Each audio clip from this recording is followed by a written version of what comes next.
Good morning, everyone. My name is Rochelle Kipinowski, and on behalf of the 5 New York City Developmental Disabilities Councils, I would like to welcome you to our citywide legislative breakfast. We are so pleased that you made time in your very busy schedules to join us today to learn about the diverse community of people with intellectual and developmental disabilities, IDD, and the wonderful agencies and dedicated staff who support them. First, a few housekeeping issues. Everyone will be muted and won't be able to unmute. Only our invited speakers will be able to unmute themselves. This meeting will be recorded, so it is up to you if you want to keep your camera on or off. We will try to answer questions in the chat in real time, but we have a tight program, so we may not get to your question. And as always, please be respectful in the chat, as you always are. We would like to thank Robin Mooney from the Queens Developmental Disabilities Regional Office for facilitating our language translation. My son David is 41 years old and is on the autism spectrum and has intellectual disability.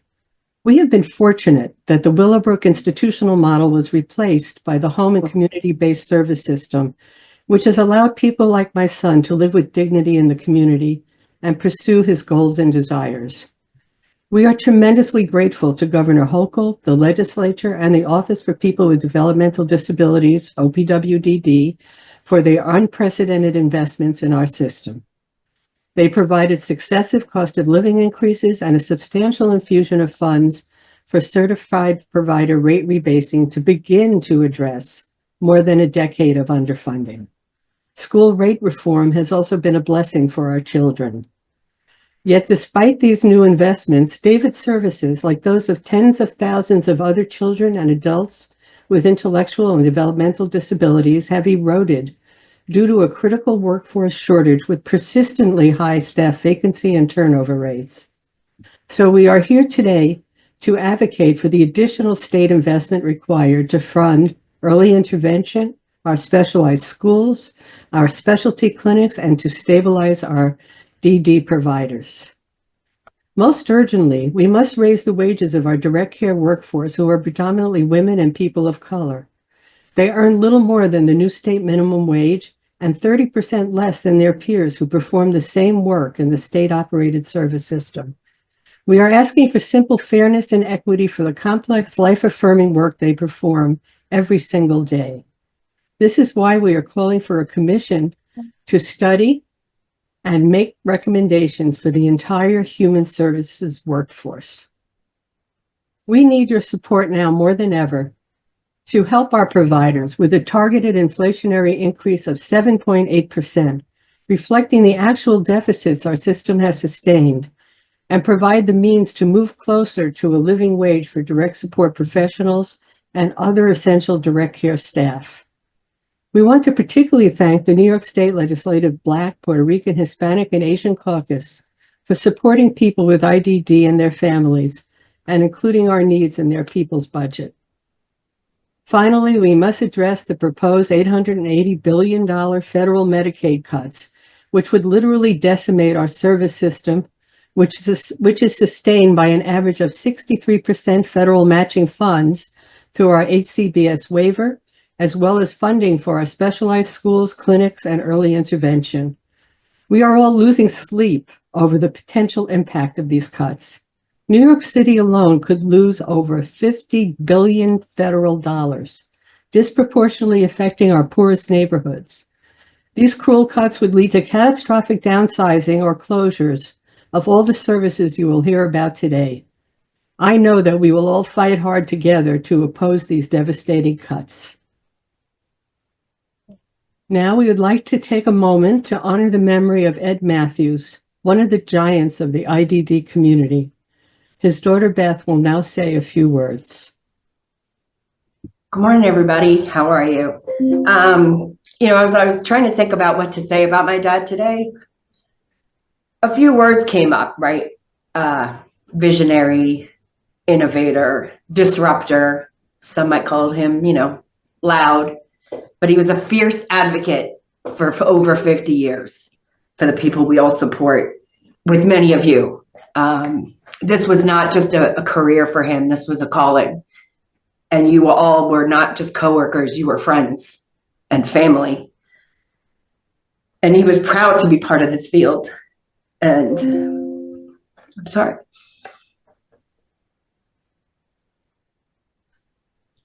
His legacy will live on in the fight that we're all doing now. And I just want to end by saying thank you to all of you for your outpouring of support. And end with what he told people, which I just learned that he used to say all the time at ADAPT: work hard, have fun, do good. Thank you so much, Elizabeth, for sharing that with us. And we all feel the same way about your dad. It is now my distinct pleasure to introduce our next speakers. First, we will hear from the Honorable Willow Bear, Acting Commissioner of the New York State Office for People with Developmental Disabilities. The Commissioner has had a long and dedicated career in public service, and we are all delighted that Governor Hochul has nominated her to become the permanent OPWDD Commissioner. She was disappointed that she could not join us today in person as she is attending an international conference on inclusion, but has sent us her video remarks. Good morning, council members, legislators, self-advocates, family advocates, and nonprofit partners. The popularity that this event draws every year is a testament to your work as stewards of your local Developmental Disabilities Council, and I am grateful for your partnership all year. Your deep commitment to the Developmental Disability Service System and to holding each other accountable to do better and to holding me accountable to do better is so important. Even though I can't be there today, I wanted to share some highlights from Governor Hochul's proposed executive budget, which I feel contains some real positives for people with developmental disabilities and further demonstrate this governor's commitment to supporting people in our service system, both those who receive services and those who provide services.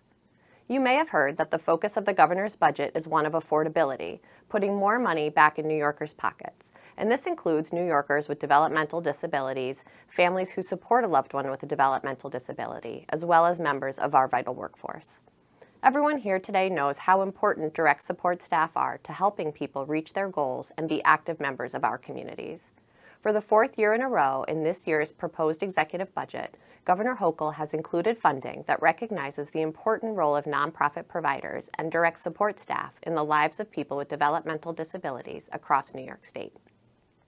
OPWDD recently announced updated rates for our certified residential and site-based day services, investing $850 million additional dollars across the system. This funding is already making a difference towards a livable wage for existing direct support staff and toward the hiring of additional staff statewide. And we are excited that the governor's proposed spending plan would make this investment ongoing. This executive budget also proposes a 2.1% targeted inflationary increase for all OPWDD providers, self-direction budgets, and services to further address rising operating costs and the cost of care. When added to funding that has been provided since 2022 for cost of living increases, rate updates, bonuses, and American Rescue Plan projects, these proposals equal almost $4 billion invested in the developmental disability service system over the last 4 years. These investments, especially when combined with Governor Hochul's historic $5 billion proposal to make New York State more affordable, provide incredible support towards the stabilization of our provider network and the advancement of our workforce. Now, this is a starting point for budget negotiations, which will continue between the governor and the legislature through April. Since returning to OPWDD, I have repeatedly heard about the challenges that people with developmental disabilities face in terms of meeting their basic health care needs.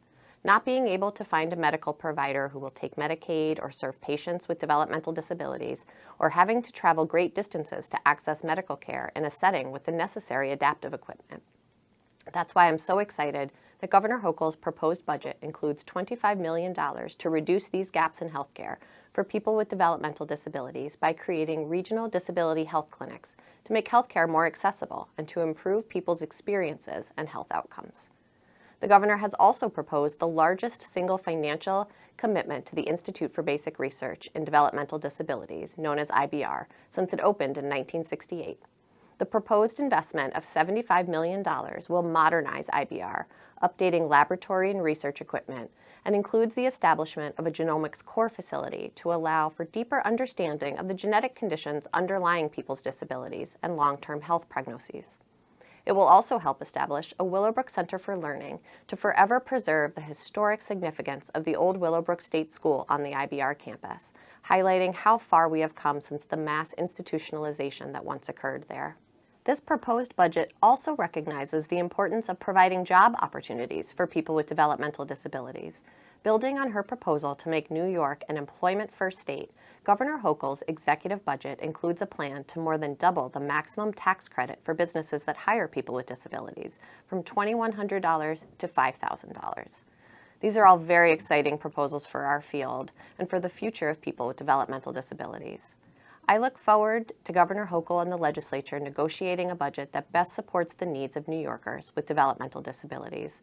Thank you for allowing me to join you for a few minutes this morning. Now we are privileged to hear from our legislative champions.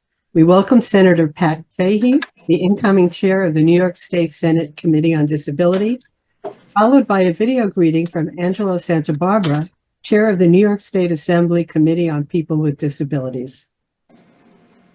Senator Fahey. Thank you, and good morning to each of you. And I know the commissioner was not live, but I have to say I am very pleased that she has been nominated I think just in this last week by the governor for the permanent position as commissioner of OPWDD. And I think that's important for a number of reasons, including that it will provide some stability within the agency, which is terrific, as she has had a long history there. Again, I'm Senator Pat Fahey, newly appointed as the chair of the Disabilities Committee, new to the State Senate as well. Although a few of you know me from my work in the New York State Assembly, where I served for 12 years, most recently the last 2 years as chair of the Higher Education Committee. While I have not served on the Disability Committee, I have a long history and a lot of familiarity with the issues going back a few decades, actually, to when I also served on a school board, and very familiar with a number of related issues regarding people with disabilities. So we have a lot underway. It is no secret we are in the thick of a budget session. For the state budget, at the same time, we are incredibly concerned and worried about what is going on at the federal level.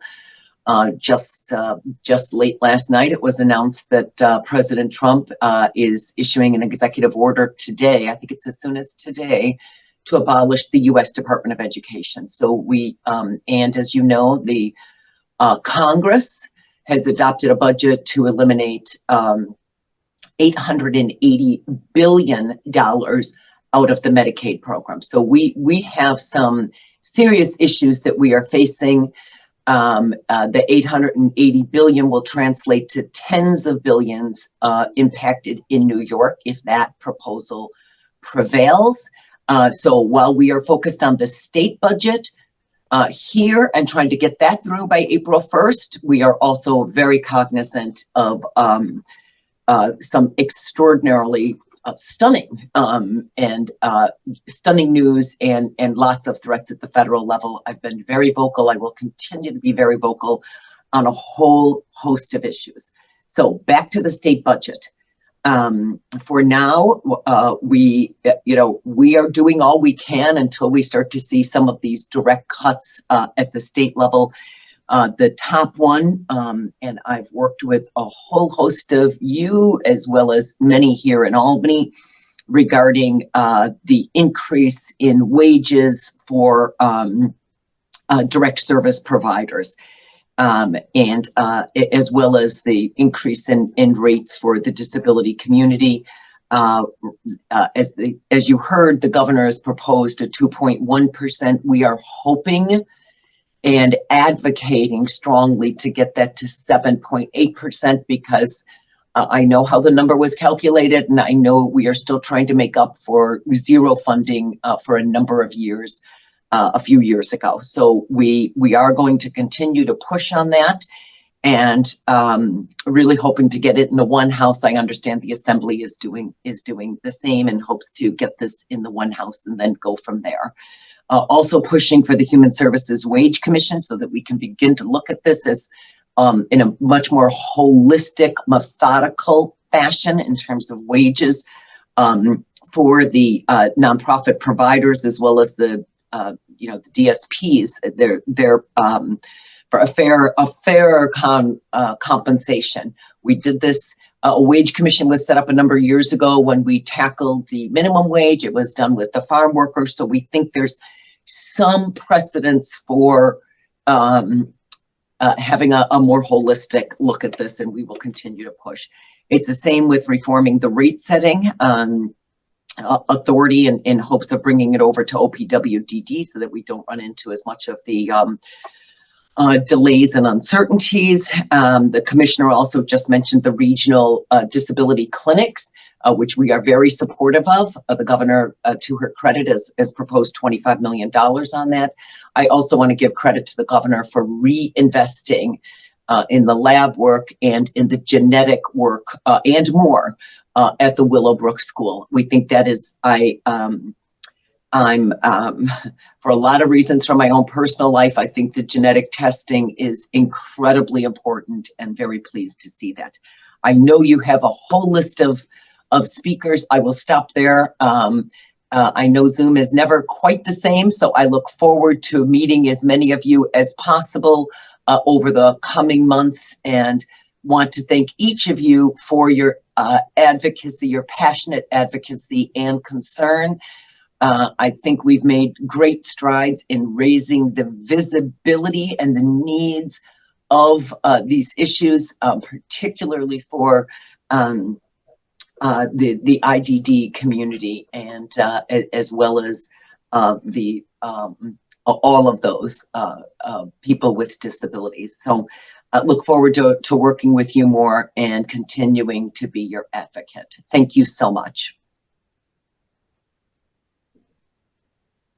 Thank you, Senator Fahey. And now we have a video from Assemblymember Santa Barbara. Good morning, everyone. I'm Assemblyman Angelo Santa Barbara, Chair of the New York State Assembly's Committee on People with Disabilities. I believe access to quality care and essential services is not just a privilege, it's a right. And as a state, we have a responsibility to ensure that individuals with developmental disabilities and their families receive the support they need to live with dignity, independence, and opportunity.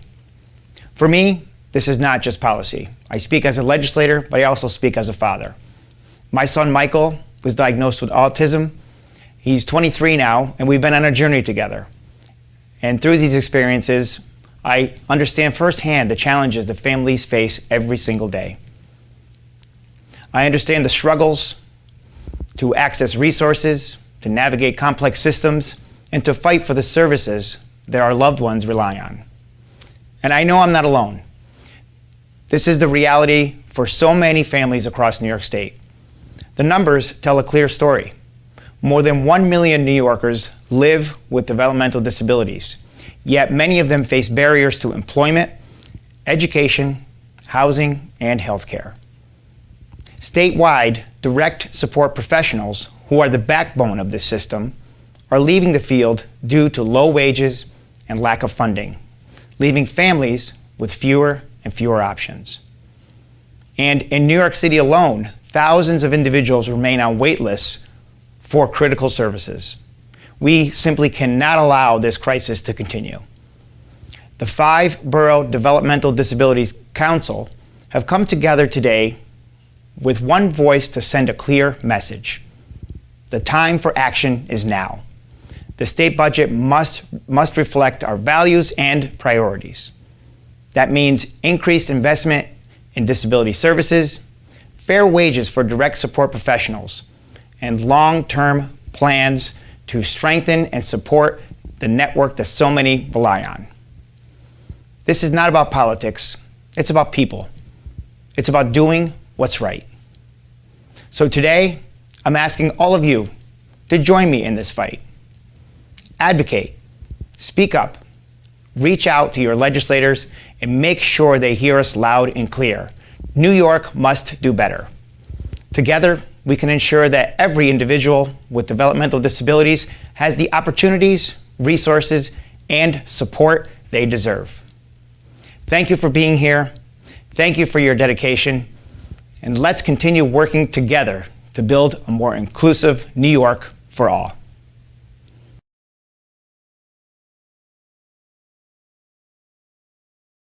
Hi, I'm State Senator Shelley Mayer, and it is so important to me that New York State's final adopted budget has the necessary funding to support New Yorkers with disabilities, our early intervention resources, and special ed departments in all our schools. You know, I believe that every New Yorker has the right to live in dignity and to make a livable wage. But unfortunately, those who provide care and support to our most vulnerable neighbors are often overworked, underpaid, and don't have the necessary resources to provide the best care. Here in the state Senate, I am fighting for adequate funding for the Office of People with Developmental Disabilities and an inflationary rate of 7.8% to compensate for the lack of funding that has been damaging to New Yorkers and their quality of life for decades.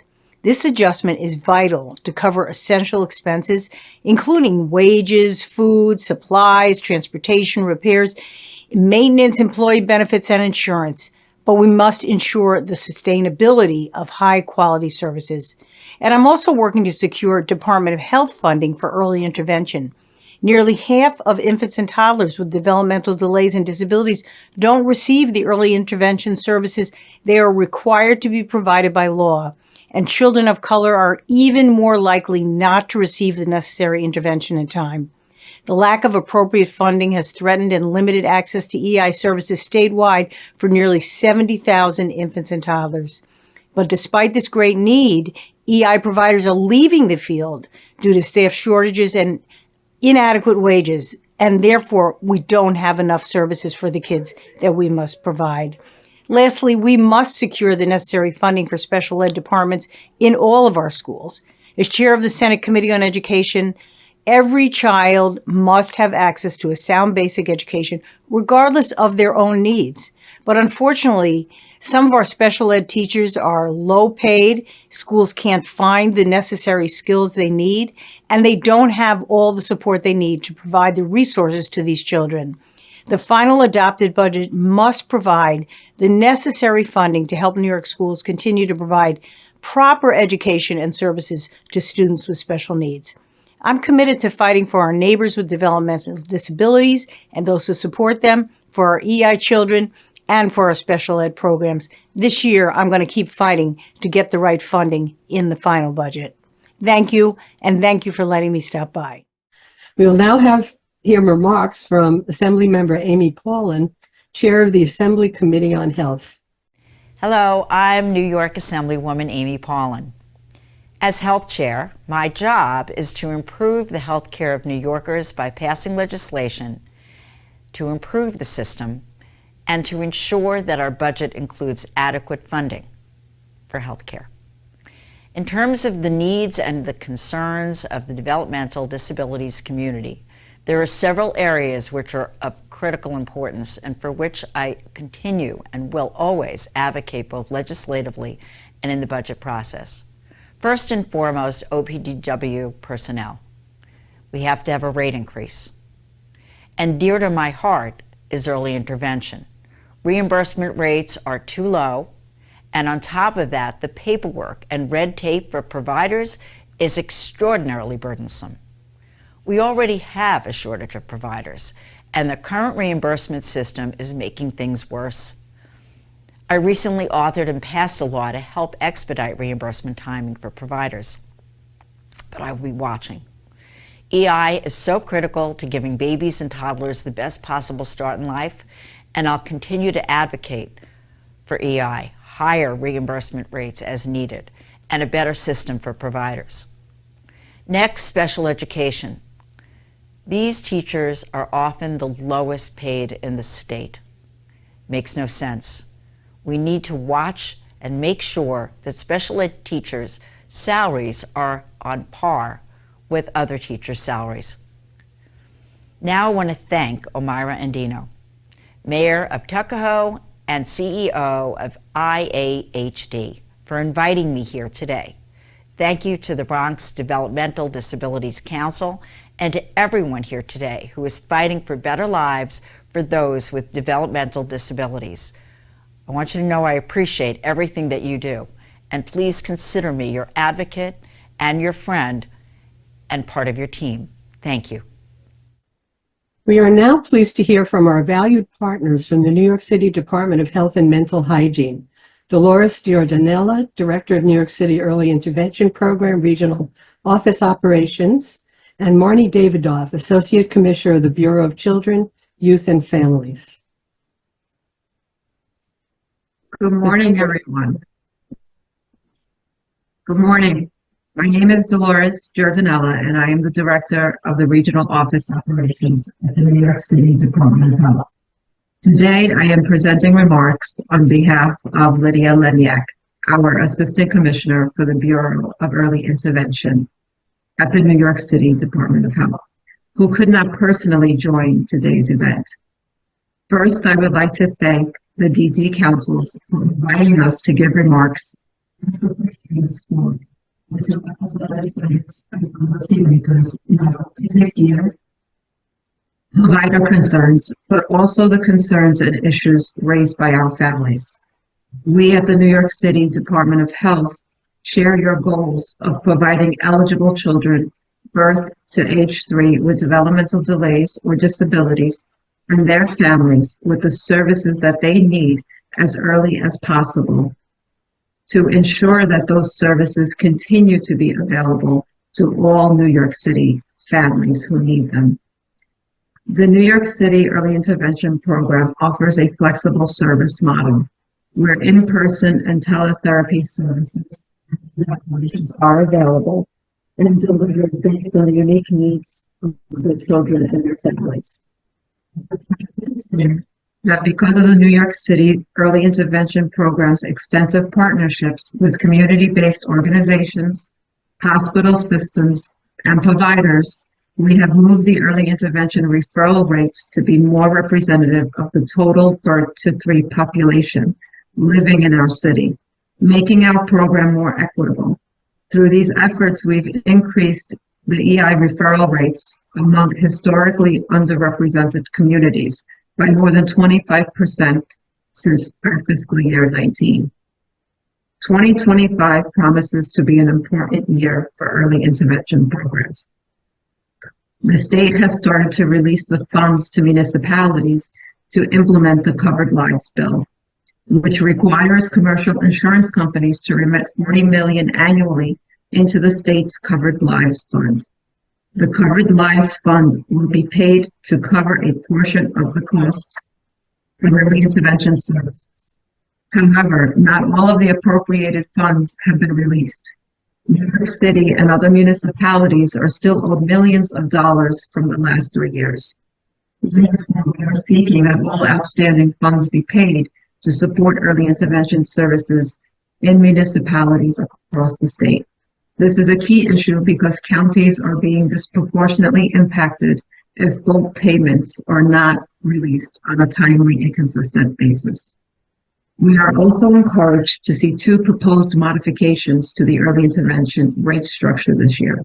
The first is the 5% increase to create an incentive to deliver in-person services, which is the modality preferred and overwhelmingly requested by families in the New York City program. The second is the 4% rate modifier to create an incentive to deliver services in rural and underserved areas. While not as high as we wanted, these actions are moving us in the right direction. We are seeking for both rate modifications to be implemented in a timely fashion and for these actions not to be tied into any other reductions to the early intervention program. We wish you luck with your legislative breakfast and all of your 2025 advocacy activities. Thank you. Thank you so much. Ms. Davidoff?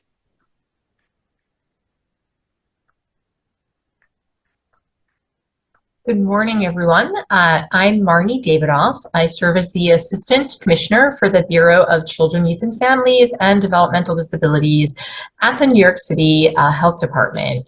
Thank you so much for the opportunity to join you today. I know that you are typically joined by Janice Chisholm, and I wanted to share that Janice has assumed a new role at the Health Department as the Assistant Commissioner of a colleague bureau, the Bureau of Community Awareness, Action, Response, and Engagement.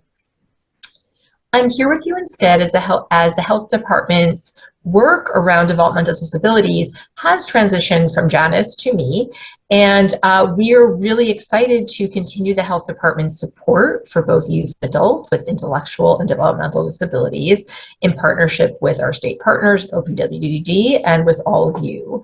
We are also committed to deepening our work around the needs of individuals with co-occurring IDD and mental health concerns. I look forward to hearing from you all this morning to learn more about your ideas, and I also hope to meet with many of you in the months to come. Thank you. So the next part of our program, we are going to hear from each of our Borough Developmental Disabilities Councils, who will address the full continuum of care covering the lifespan of people with IDD. It is my pleasure to start with Jason Haar, Chair of the Staten Island DD Council. Good morning, everyone. As Chair of the SIDDC, it is my responsibility to represent all Staten Islanders with intellectual and developmental disabilities, their families, advocates, legal guardians, and the voluntary organizations that provide the supports and services that allow people to live productive and rewarding lives as fully included members of our community. One of the most important aspects of being a community member is the opportunity to participate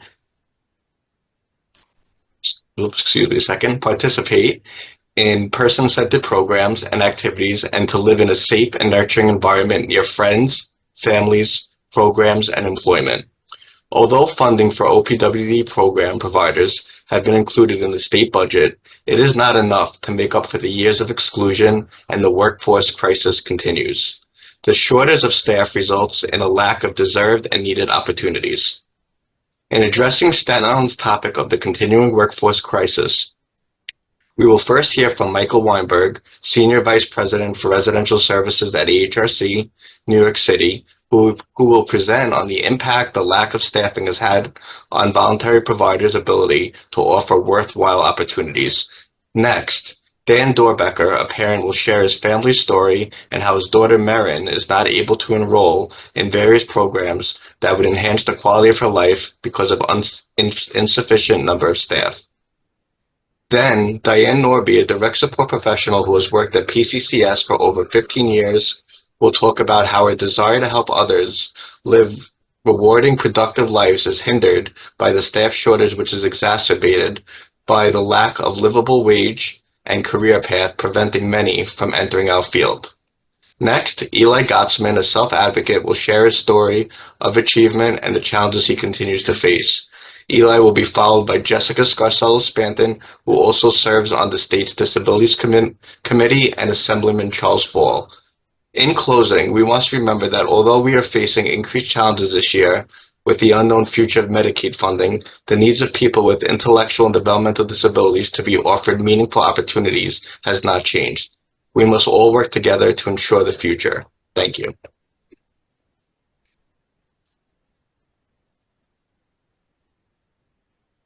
Morning, everyone.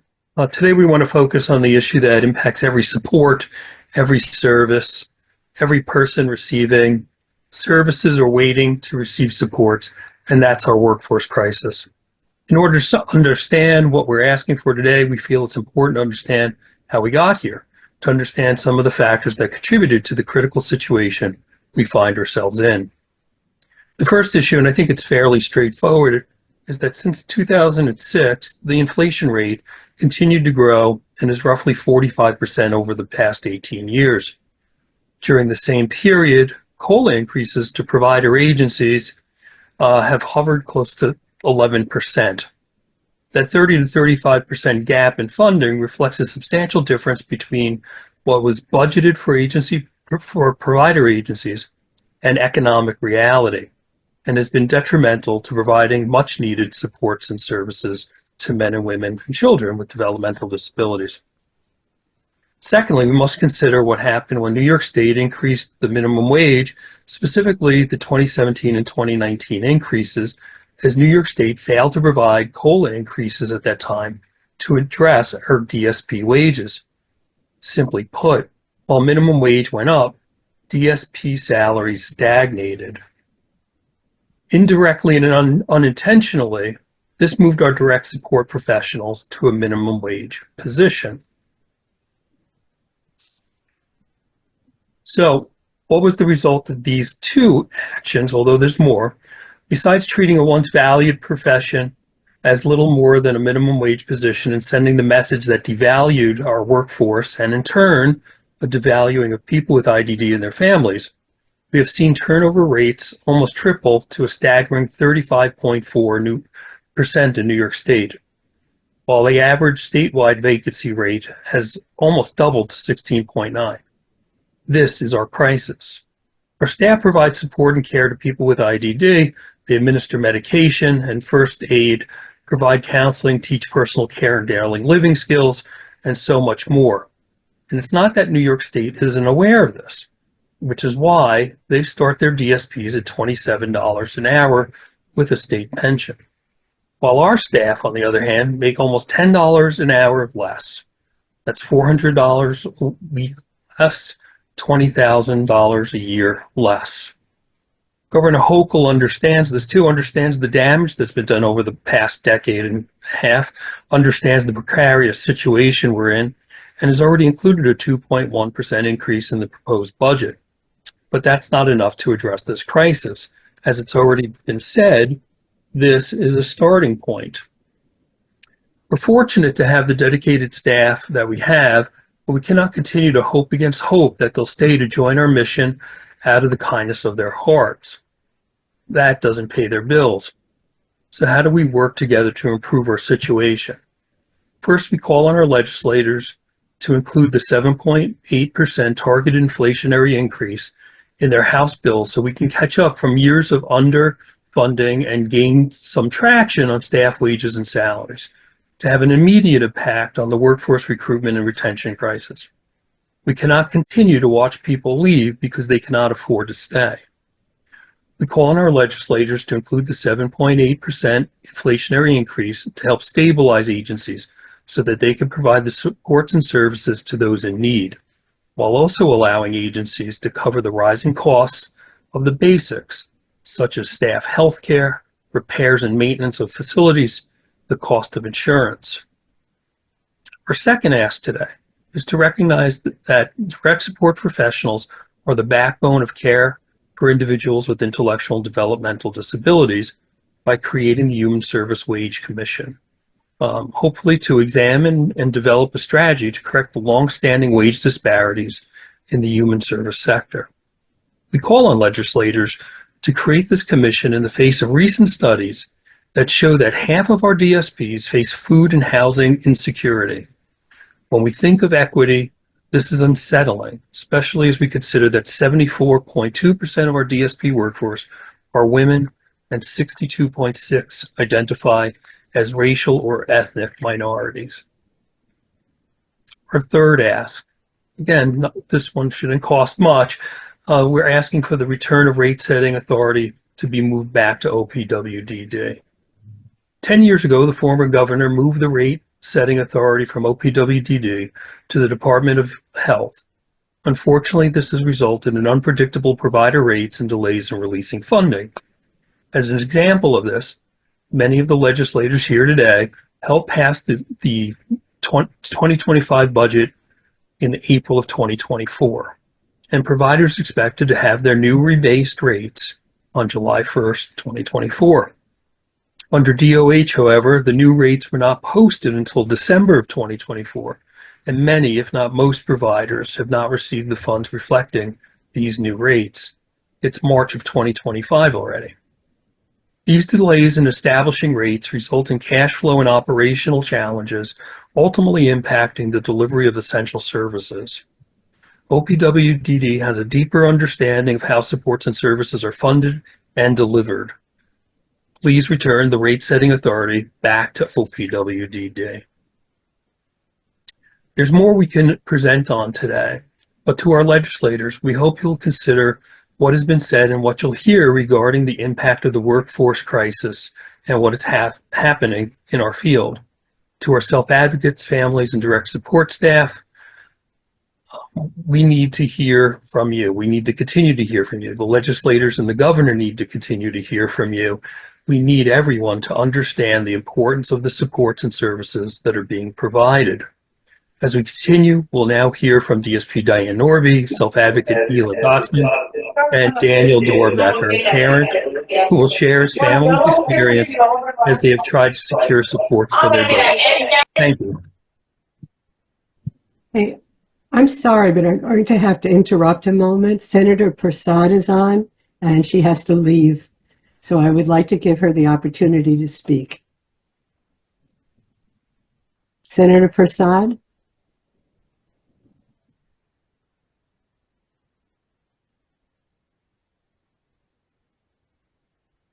Are you there? Okay. Staten Island, I'm very sorry. Please continue. Oh, no, she's there. She's there. Let's wait for her. Senator Prasad, please unmute. I did. Can you hear me? Yes, we can. Thank you. Okay. So good morning again, everyone. It is always my pleasure to be here with you. I am Senator Roxanne Prasad, representing the 19th Senate District, and I am the Chair of Social Services and a member of the Senate Committee on Disabilities. Again, it is always my pleasure. Many of you have heard me, you know the story. I talk about being an advocate for the IDD community for my entire life. You know that I grew up with a very close friend who was part of the IDD community, who unfortunately passed away a few months ago. And so because of Sean Backus, we were always invested in the IDD community. And then my mom, as many of you know, worked with the community for over probably about 30 years. And so I'm still, even though my mom has retired from the community, I am still working with the population because many of them have known me my entire life. And we are still, you know, they call my house, they call my office. So I want to make sure you understand that I am here as your advocate. You know, we talk about the 2025-2026 budget, and I know, as you know, I have been fighting for COLAs for the entire community, and this year again we are fighting, and you know, we know the governor has proposed a 2.1, but we are fighting to ensure that our one-house budget and in the final enacted budget that you have a 7.8% increase, and that is our commitment to continue fighting for that. I've also been fighting to ensure that across the workforce, that the workforce is included in general on the cost of living increase, or now called TII, because many of the positions are not included, and hence we have the wage disparity. I have two bills that would accomplish this. And so I want to make sure that you all know about both bills that include the independent living center programs, which many of the disability workforce receive services from. And then continue with legislation. You know, I've sponsored over the past couple of years the legislation that had the removal of the R word from across the social services legislation. You know, we talk about removing the R word, but in actual fact, in legislation, in statute, in all of our laws, that was the terminology that has been used. And so I worked to have that removed, and I'm thankful that the governor signed that, and we have removed that from our laws. There's still some parts of the law of some laws that we have to continue working on to ensure that we remove them. But many of you may not know, before we could remove that terminology, we had to ensure that it did not have an adverse effect on what the federal law says, because we had to ensure that while us changing it did not make you lose benefits. And so we worked that out. And so that's how we have not completed all of the removals that we want. And then finally, I have another bill, that S1758, which allows for certain disability benefits to continue in the event that any individual in the IDD community gets married. We know that oftentimes they lose their benefits, and so we want them to be able to keep their benefits regardless of whether they are married or single. We encourage them to get married. We want them to live happy lives. We want them to be independent. And so I'm working on that bill to make sure that it passes both houses and is signed into law by the governor. But I will continue to be your advocate. I enjoy being a part of the Disabilities Committee because I understand that inclusion requires us to work with the IDD population. Again, it goes back to the way I was brought up. Being brought up with a friend who we included in every aspect of our lives. And that is why I'm passionate about working with you to ensure that the community receives everything it should. So again, I want to thank the 5 borough councils for always inviting me, and I'm always pleased to see you in person in Albany or in the streets of Brooklyn or being on this call with you. So again, thank you, and I will continue to fight to ensure that you receive everything that you should. Not everything that you're just asking for, but everything that you should. So again, thank you to everyone, and have a great day. Thank you so much, Senator, for your unflagging support. And now, back to Staten Island. I apologize. Next, I'd like to introduce Senator Jessica Scarcella-Spanton, who is a tremendous advocate and supporter for people with intellectual and developmental disabilities. Thank you. Can everybody hear me? Yes. Yes, we Okay, can. perfect. Good morning, everybody. My colleague, Senator Prasad, is always a tough act to follow, but I'm so here to speak to all of you and thank you all for your advocacy. I want to be very clear. I firmly support the 7.8% COLA increase. That is just a starting point, though. I think there's so much more that we could be doing for our disabilities community across New York State. I know that over the last decade, we've been trying to get you back up to where you deserve to be, but I always think above and beyond that as well. This community is very, very special to me. I am proud to sit on the Disabilities Committee up in Albany, and I always like to listen to what you guys need. So I have Brian Early, my legislative director, on here with me, because this is the best way for us to get the ideas for what we could be doing better to serve this population, whether that's housing, more support for independent living, support for families. These are all components that will make it easier for people to have a full and whole life. I see so many of my constituents on here today, and truly, I just wanted to thank you for this opportunity. And I look forward to hearing more about what everybody has to say. But thanks for always coming up to Albany, advocating. I just want you to know this does not fall on deaf ears. You would be hard pressed, especially in my conference in the New York State Senate, to find someone who's not supportive of your issues. It's just a matter of getting it over the finish line to make sure that the direct support workers are taken care of, the providers are getting what they need, and most importantly, the people who do have IDD are getting the resources that they so desperately need and deserve. So thank you, everybody. Thank you, Senator Scarcella-Spanton. Next, I'd like to introduce another wonderful advocate, Dan Dorbecker. Good morning, everyone, and thank you for letting me speak with you today. My name is Dan Dorbecker, and my wife Cindy and I have raised 4 children, and our oldest daughter, Marin, has autism. When Marin was in high school, we were faced with the reality of what comes next. Will she work, continue with school, job training program, college? There was so much to think about. When Marin graduated, we were all faced with the COVID pandemic. We understood there would be a need to wait for any program for Marin, and it was a tough time for all of us. After 6 months, things began opening up. We hoped Marin would be able to find a program or service that would meet her needs, that she would enjoy. But 6 months quickly turned into a year, and we kept hearing the same response from agencies. We're having trouble reopening or taking on new people because they were short on staff. 18 months turned to 2 years, and we were still being told the same thing. When I asked how this could be happening, we were told that direct care staff are paid about minimum wage, and it's been challenging getting staff back after COVID. I was shocked that staff professionals who support people like my daughter were paid so little.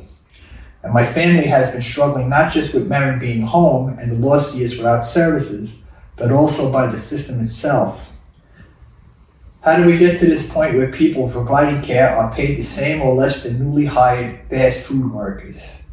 How many families listening today are still struggling to find the right services for their loved ones? How many people are sitting at home waiting? How many people like my daughter are missing months or years of support, of an opportunity to live a fuller life? Marin recently started receiving in-home respite service. It's not a work readiness program, but for 12 hours a week, it is something Marin looks forward to, though we wish it were more. We're still shocked by all this and frustrated and a bit angry. This is not what we thought would happen. And we wonder how many providers have opportunities ready for our children but cannot move forward because they cannot find staff.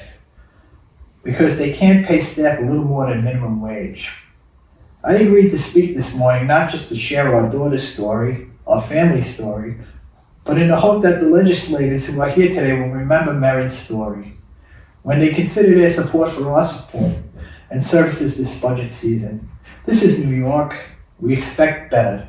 We can do better. We hope you'll help us by funding our services this year so we don't have more people waiting at home, missing out on opportunities, missing out on a fruitful and productive life.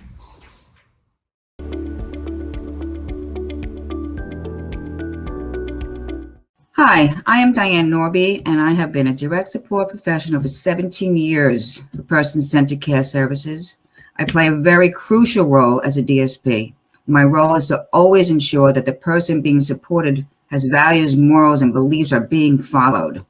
If they lack any of these, it is vital that I teach them and educate not only myself, but the people that I provide a service to ensure that they can make informed decisions and feel included in everyday society. I want them to feel equality, and I will always advocate for them to help bring them to this justice.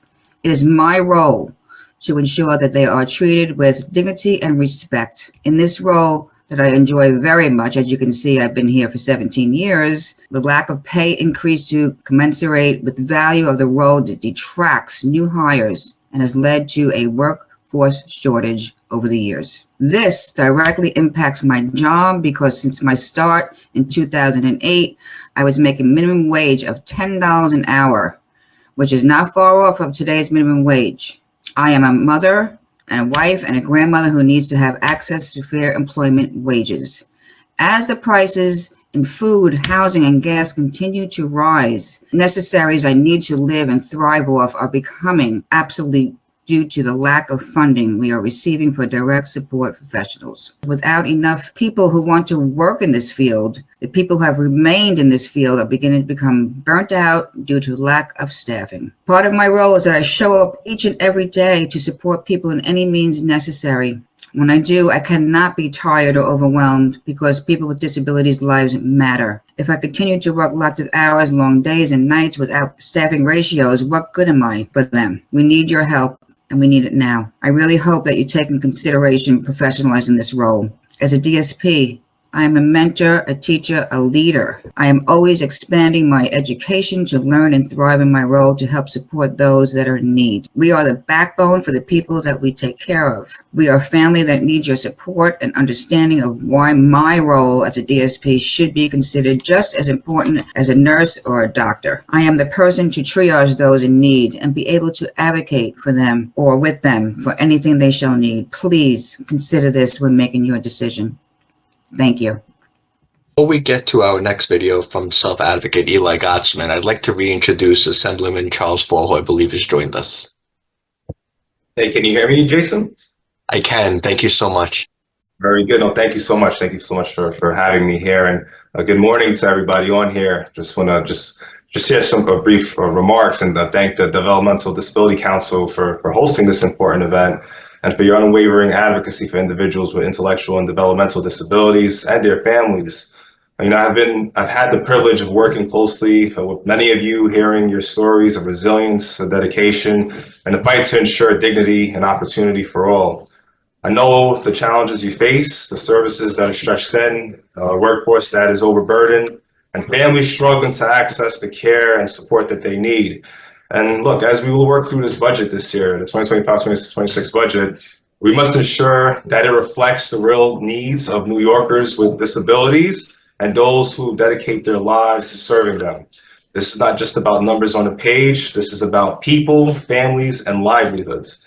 But that's why I fully support a budget that prioritizes stronger investment in nonprofit providers, many of whom are staffed by hardworking minority women who deserve fair wages, fair pay and recognition for direct support professionals, those frontline workers who care for some of the most vulnerable members of our community, a stable long-term funding for disability services so families never have to question whether their loved ones will have the care that they need.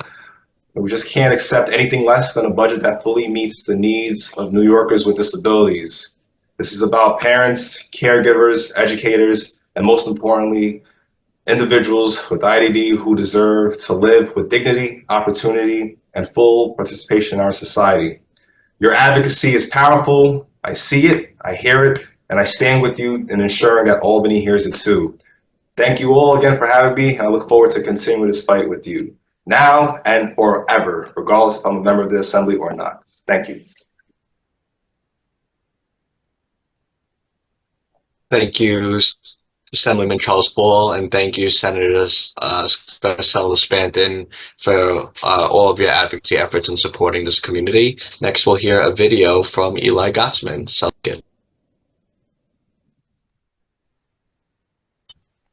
To interrupt again, Jason, I'm very sorry, but we need to allow Assembly Member Sam Berger from Queens to say a few words since he has to leave soon. Assemblyman Berger? Hi, everybody. Apologies for the briefness of this, but I will say that my wife is a speech therapist. She does evaluations. She goes into public schools, and once a week, if not once every other week, she encounters a 5 or 6 year old kid who, had they gotten early intervention between ages of 0 to 5, they would not be in the position that they're in. This is something that is truly personal and important to me. I hear about it from my wife every single week. And I know that there are many, many other members in the Assembly who feel the same. We will be fighting for this. We'll be fighting for IDD, making sure they can get the care that they need. I can't stress enough the importance of this, the importance of taking care of this community. Thank you. Thank you very much. Jason, back to you. Hey, so now I'd like to introduce for a video from self-advocate Eli Gottsman. Good morning, everyone. My name is Eli Gottsman. I am a self-advocate on the autism spectrum. I also work as a DSP in my hometown of Staten Island with other people who have autism spectrum disorder and other intellectual and developmental disabilities. Working as a self-advocate and a DSP has provided me with opportunities to be on the front lines of disability advocacy in different ways. For myself and my coworkers, it is a blessing to work with young people who need these services and watch them find their identity in the world. However, we are aware our jobs and livelihoods could be at risk at any time due to unjust budget cuts or social crises. We are currently at a crossroads in our nation's history when the civil rights of our most vulnerable citizens are being challenged by extremely dismissive views that support a survival of the fittest mentality and ideology taking shape across our city, our state, and of course the whole nation altogether. If this persists, the damage will be severely consequential for people with disabilities, their families, and all DSPs who care so deeply about their work. My advice for DSPs and families of loved ones who have disabilities is to make endless phone calls and reach out to elected representatives, as well as various organizations that are committed to preserving our civil rights and liberties. We must send a clear, direct message that all services are at risk of being lost forever. Should that ever happen, history will not look back kindly on those who chose to ignore the warning signs and allow the disability community to crumble at the expense of other people's very existence. This is no time for making any further loopholes, exceptions, or excuses for isolating people with disabilities from society. Now is the time to make people aware of the storm that is approaching. I humbly urge you to make your voices heard, to preserve these services, and resist attempts by others to destroy our work, and do not give up on the people you support, because it is truly God's work to support the most vulnerable population of people in our society, both locally and nationally. When participants need assistance in day-to-day activities or immediate attention during behavioral instances or medical emergencies, DSPs are always on the job, around the clock, to make sure that those we serve lead happy, healthy, productive, and safe lives. Thank you. Thank you, Jason. I'm sorry, with all the interruptions, I lost track. So now I am very pleased to present Joanne Siegel, who is the chair of the Bronx DD Council. Good morning, everyone, and thank you for sticking by us at this important, critical time of our state history as well as our federal government history. I am the president of the current president of the Bronx DD Council and co-director of the RFK UCID. Our borough, the Bronx Borough, has been tasked to cover the needs of children and adults with developmental disabilities as reflected in early intervention services, clinical health care, and the service needs for those requiring durable medical equipment. We want to thank the governor and the legislature for its past support for 5% increase for EI. However, that is not enough, and you will hear from others this morning reflecting our concern about that service, which is greatly suffered over decades of no increases in funding. Our clinical services will focus on the support that the governor is giving to a $25 million one-time capital funding increase so that buildings can be modified and equipment for our clinics, Article 16 and 18, will increase access for those with physical as well as intellectual and developmental disabilities. And we will also be asking the legislature to authorize a joint license for our Article 16, 28, and 31 licenses so that this would help overcome current regulatory conflicts that truly will help to improve accessibility and eliminate duplication and enhance quality health care for individuals with disabilities. Again, as what was mentioned earlier, we need to have more opportunities for diagnostic, evaluation, and treatment services, such as mental health services, OT, PT, speech and language services.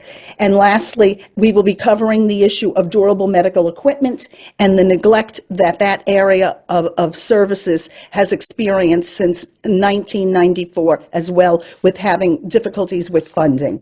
So you will hear from, I want to introduce our first legislator, who is Natalia Fernandez, and she is currently the New York State Senator for District 34, representing the Bronx and Westchester, and she is on recording. Greetings and good morning. I'm State Senator Natalia Fernandez, proudly representing District 34 of the Bronx and Westchester County. And today I'm with you at our 5-borough developmental disabilities legislative breakfast. Thank you to everyone in this community for your advocacy, for your love, for your empathy, for your support to make sure that New York State is doing everything it can to address the needs of our developmental disability community. In this year's budget, we're going to be adamant to make sure that we have funding for early intervention clinics, because why? They work. Early intervention works in every which way and form, and especially for our children that need that support. We want to make sure that they have it as soon as possible. In addition to that, we need to make sure the workforce is well supported. Everyone in this workforce Thank you. God bless you for giving your life to this work, to our loved ones that need the support. And we need to make sure that you are able to sustain and can take care of your family. So we are fighting for a 7.8 inflationary increase rate. So salaries are meeting the needs of our workers, of our workforce, and that we're retaining people in this workforce. So I'm excited to continue this fight. We've only just started, but I know that the momentum's there and the support is there amongst our colleagues all over the state. And we hope to be successful in our negotiations with the governor. But I truly thank everyone in this movement, in this community, for doing what you do, for communicating with me, and to make sure that our priorities are always at the top of the list. So thank you and have a wonderful legislative breakfast. Thank you. I want to now introduce, I hope that he's been able to join us, Assemblyman Jeffrey Dinowitz, who represents the Assembly, the 81st Assembly District, which covers Riverdale, Kingsbridge, Van Cortlandt Village, Kingsbridge Heights, Marble Hill, and Norwood, Woodland, and Wakefield. He has been such a long-time supporter. I have to thank him. He's been at every single legislative breakfast since 19, I want to say, I got it down, I think, 1994. So thank you for joining us this morning. Thank you. And you are absolutely correct. I never miss a breakfast, although what I do miss is when we had the breakfasts in person at Maestro's. It was always wonderful seeing so many people from the Bronx, especially there, advocates, everybody who participated in it. And those are the people who make a difference. And, you know, we work very hard every year to try to achieve many of your goals. We're not always as successful as we would like to be, but we have had some wins. And the reason we're able to do that is because we have such an incredible community fighting tooth and nail on the priorities, which, Joanne, which you had mentioned, whether we're talking about early intervention, the 7.8% COLA that certainly should happen, or any one of a number of other priorities. We can't get anything done without you, but I'm hoping we can get some or all of these things done this year. We're working hard, as Senator Fernandez mentioned, we're working hard right now on the budget process. And it's today is, I don't know what today is, March 6th maybe. We have to have the budget passed by the end of the month. And during that time, this is when we have the back and forth among the Assembly, the Senate, and the governor. Next week, the two houses are presenting what's called their one-house budget resolutions. And then the actual three-way negotiations begin on the budget. And the priorities that you outlined are so important for vulnerable people, for the heroic workers who do an incredible job, sometimes under very difficult conditions. And the fact that, you know, some people get paid less for doing the same job that other people get paid for is a disparity that we have to deal with, I think.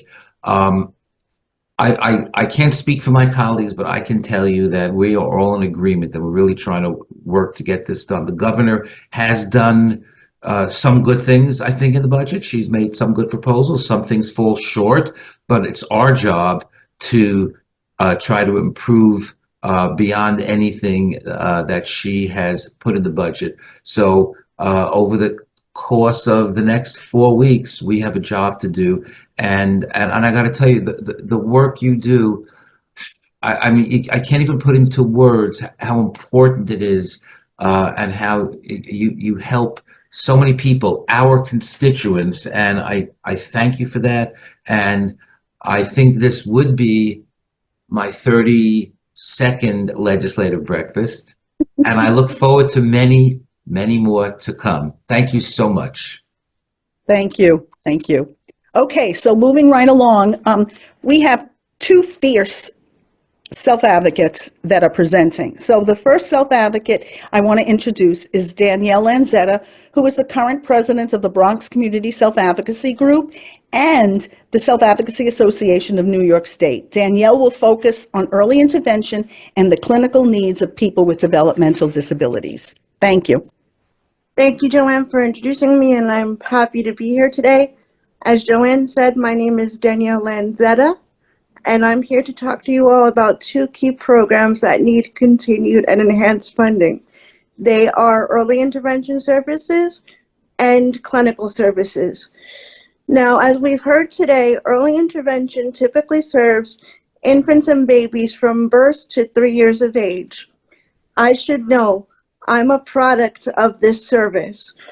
I was diagnosed with cerebral palsy at 1 year of age, and I weighed 1 pound 8 ounces at birth. Due to the condition, I received physical, occupational, and speech therapies 3 to 4 times a week. Now, you may be asking, why so much intervention? Because EI helps to reduce the impact of a child's disability so that they can function and have better outcomes in school and later in life. For me, the service helped to reduce not only my spasticity, which makes my arms and legs severely tight, but it also helped me to improve my fine and gross motor movement. But EI, for the past 30 years, has been neglected. We're talking since 1994. This has led to a crisis that threatens the service for over 70,000 infants, toddlers, and their families who depend on the service. And EI providers are leaving the field in droves to earn significantly higher wages to support themselves and their families. This results in critical shortages of providers and long delays and denials in services across the state. New York State is failing to meet its legal obligation to ensure access to timely evaluations and services for infants and toddlers with developmental disabilities. While we appreciate last year's 5% increase in in-person EI services, an additional 4% modifier for rural and underserved areas, but 30 years of neglect necessitates annual increases to rescue the program. Due to modifications in the EI telehealth reimbursement enacted in last year's budget, $32 million was cut from the overall EI system. EI is the only service that can change the prognosis of a babies and toddlers with developed disabilities. Gains made through EI will save the state future expenditures for special education and adult services. For this reason, we ask the following. Provide the 5% increase for the early intervention services. 2, ensure the additional 4% increase for underserved areas like the Bronx and rural areas. 3, restore the $32 million that was cut from the EI budget due to telehealth costs. Next, I'm going to speak about Article 16 and 28 clinics. Governor Hochul's budget supports a one-time $25 million cap in funding for modifications and equipment for Article 16 and 28 clinics. This will increase physical access for people with disabilities. For this reason, we ask to include the $25 million in capital funding to support a one-time cost for building modifications and equipment for Article 16 and 28 clinics that will provide increased access for children and adults. And I just want to preface this with, these services are vitally important. Without them and any increased funding, we risk further damage to young children's lives, and I don't want to see that happen. Thank you. Thank you, Danielle. And just to underscore what you said, as an adult, also the physical and occupational therapy needs, as well as speech and language services, are definitely still continue to be needed. They're still continue to be needed. As of right now, I am receiving nothing, and I am declining because of it. Right now, I'm having trouble holding my head up on camera, and I'm literally pushing my head back just to look semi-presentable. There needs to be made drastic changes. Thank you, Danielle. All right, so now I'm going to move to introduce our next self-advocate, and she is a fierce fighter for services. Her name is Latavia Sturdivant. She's an independent advocate who has her own podcast, Queen on a Roll. And so she's a licensed speech therapist and teaches at a local college, I believe it's Lehman College, and she will address the durable medical needs. Thank you. Good morning, everyone, and thank you for having me. And I would just also like to just begin with, I am also a product of EI, so this is what happens when you get services early, so we really need to put effort into that. Durable medical equipment is equipment that anyone may need at any point in their lives. It may include wheelchairs, orthotics and prosthetics, breast pumps, nebulizers, canes, walkers, etc. However, over the years, the durability in durable medical equipment is gone. This is due to low Medicaid reimbursement rates. And as a result, small businesses that supply this equipment have gone out of business, leaving consumers such as myself without the ability to choose providers.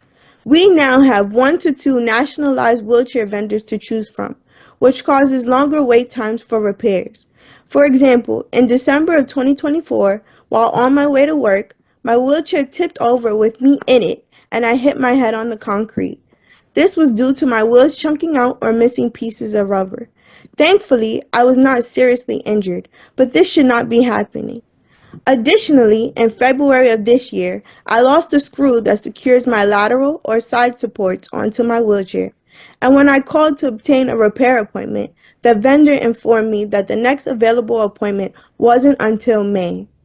Currently, the same thing that occurred to wheelchair vendors is happening to the prosthetic and orthotic industry. Over the past few years, there has been a 19% attrition rate in vendors, and I am afraid that if this trajectory continues, there will not be any vendors available to provide these services. Fortunately, there are bills that will help to mitigate some of the difficulties that have been occurring in this field.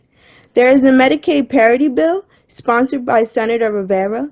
The bill numbers are S1616 and A2520 that will require Medicaid managed cares to reimburse at 100% instead of 30 to 40% of a 1987 fee schedule rate. There is also S4500, sponsored by Senator Fahey, called the Wheelchair Repair Bill, which requires manufacturers to provide the necessary documents, tools, parts, and schematics to the owner of the equipment or independent providers. However, these bills are just the beginning of a step in the right direction. We still have a long way to go to fix a system that has long been broken. No matter how bleak, grim, or despondent you may feel, we must keep advocating because change takes place in numbers. So please make change with me by asking your legislators to co-sponsor these bills. Click the link in the chat or scan the QR code to participate in our email campaign for the Medicaid Parity Bill. Thank you. Thank you, Latavia. And we can move on to the next borough. Thank you all. Yes, thank you very much. And now I am very pleased to introduce the chair of the Brooklyn DD Council, my council, Brian Rothenstein. Thank you, Rochelle. Good afternoon, everyone. My name is Brian Rothenstein, chairperson of the Brooklyn DD Council and CEO of Heaven's Hands Community Services. It is truly an honor to represent the great borough of Brooklyn at today's event. As we join the other boroughs in today's event, Brooklyn comes together around a powerful theme, a meaningful day. You're about to see an amazing video highlighting a variety of ways that a diverse community experiences a meaningful day, because a meaningful day should not be a privilege, but a right for everyone. Before we play the video, I would like to acknowledge and thank Senator Roxanne Persad, who we all heard from earlier, Assemblymember Nikki Lucas, Assemblymember Monique Chandler-Waterman, City Councilmember Mercedes Narcisse, and any other Brooklyn officials or staff I may have missed in the chat for attending today's event and supporting our advocacy. Immediately following our video on a meaningful day, to close out Brooklyn's portion of today's event, we are ending with a message from another amazing ally, Assemblymember and chairperson of the Kings County Democratic Party, Rodneyce Bichat-Hermelin. We hope you enjoy our video. For people with intellectual and developmental disabilities and their families, a meaningful day is not simply about filling time. It's about purpose, connection, and opportunity. It's about being seen, being valued, and having the freedom to shape one's own life in ways that bring fulfillment and joy. I encourage each of you to reflect on how we as a community can do better, push further, and create lasting change, whether it's through activism and advocacy, expanding opportunities, or changing the way we think about inclusion. We all have a role to play. Let's also recognize the incredible diversity of our community. A meaningful day is not one size fits all. It can look vastly different from one person to another, whether it's gaining employment, skill building, engaging in creative expression, forming deep relationships, pursuing education, or simply enjoying a moment of independence. Each individual has their own passions, talent, and dreams, and it is our collective responsibility to ensure they have the support and opportunities to pursue them. For individuals with higher needs, Rehabilitation with Walls provides a structured and supportive environment that fosters skill development, social interaction, and a sense of routine. It offers safety while encouraging personal growth and connection with peers. On the other hand, Rehabilitation Without Walls is a wonderful option for those who are more independent and capable of engaging with the community. It promotes community integration, independence, and exploration of interests, helping build real-world skills and social networks. What about the transformative power of sports and recreational activities? These experiences not only promote physical health and well-being, but also build self-esteem, teamwork, and lifelong friendships. Consider the dream of employment. A job is not just as a source of income, but also a pathway of dignity, social inclusion, and personal growth. Employment opportunities allow individuals to showcase their talents, build confidence, and contribute to their communities in meaningful ways. And let's not forget the immense value of the arts. Creative expression through music, dance, theater, and visual arts offer individuals the chance to explore their talents, communicate their stories, and connect emotionally with others. The arts empower individuals to celebrate their uniqueness and inspire us all with their creativity and vision. Think about the moments in your own life that bring you the greatest sense of meaning. Maybe it's the work you do, the relationships you cherish, or the passions that ignite your spirit. That same right to fulfillment belongs to everyone, yet too often, individuals with disabilities face barriers that limit their ability to access meaningful experiences. Together, we can turn the vision of a meaningful day into a reality for every individual on their own terms and in their own way. Now, let's take a look at what a meaningful day looks like for some members of the disability community. Here's a video from a bakery that is giving people with autism a chance to work, become more independent, and reach adulthood. Every young person deserves the opportunity to thrive. For young people with autism spectrum disorder and intellectual or developmental disabilities, navigating the world can be challenging, especially when services disappear after high school. We created Kindred Bakery BK because we felt that our son and many others like him would need additional support as they transitioned into adulthood.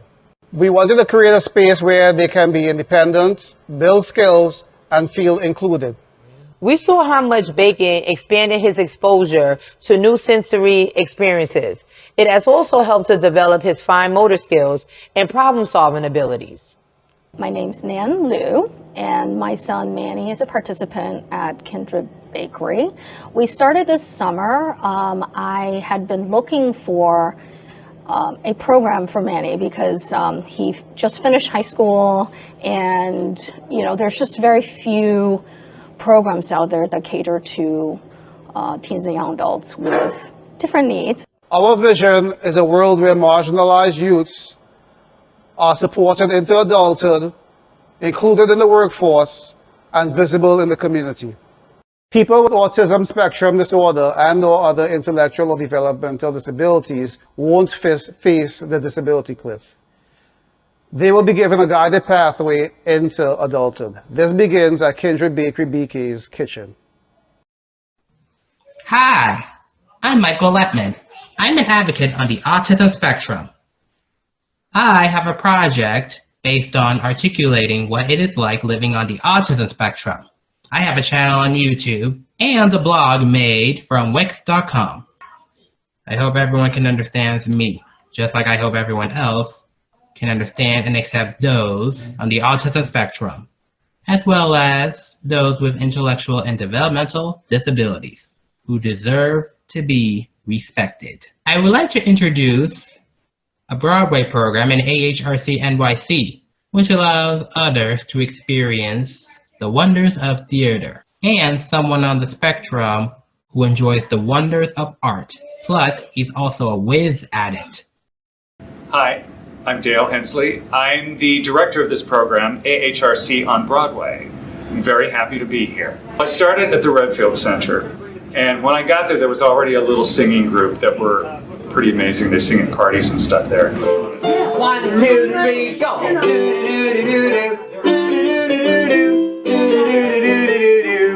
Come on, girl!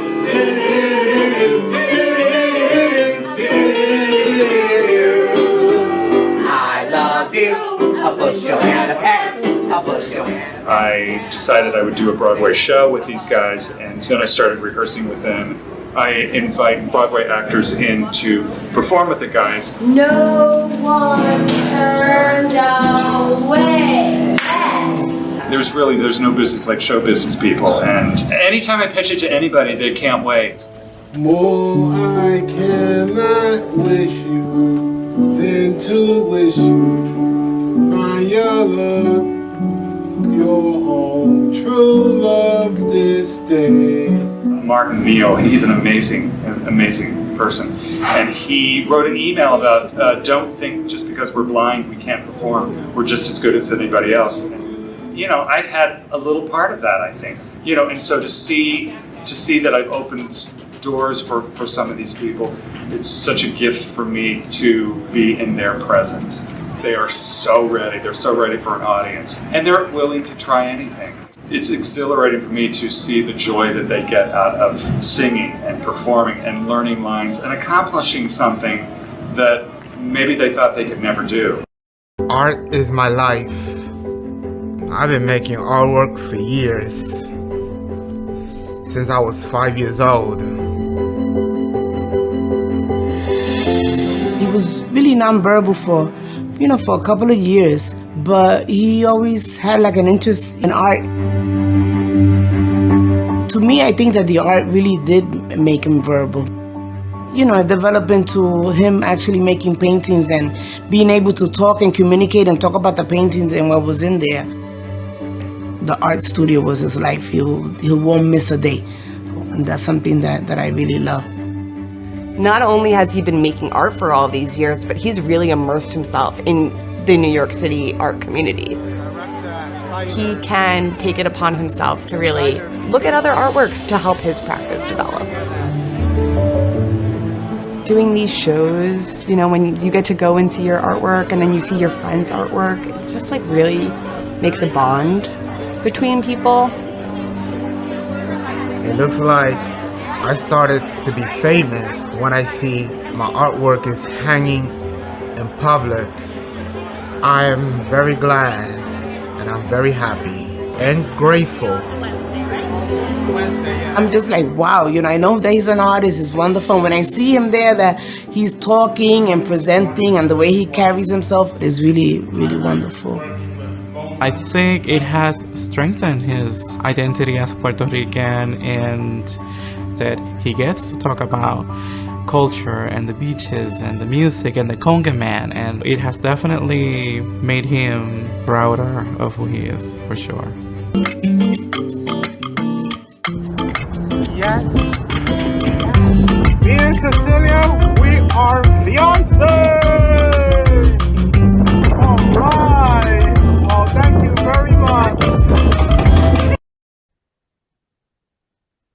Greetings. I am Assemblymember Rodneyce Bishart Hermlin, representing Brooklyn's 42nd Assembly District.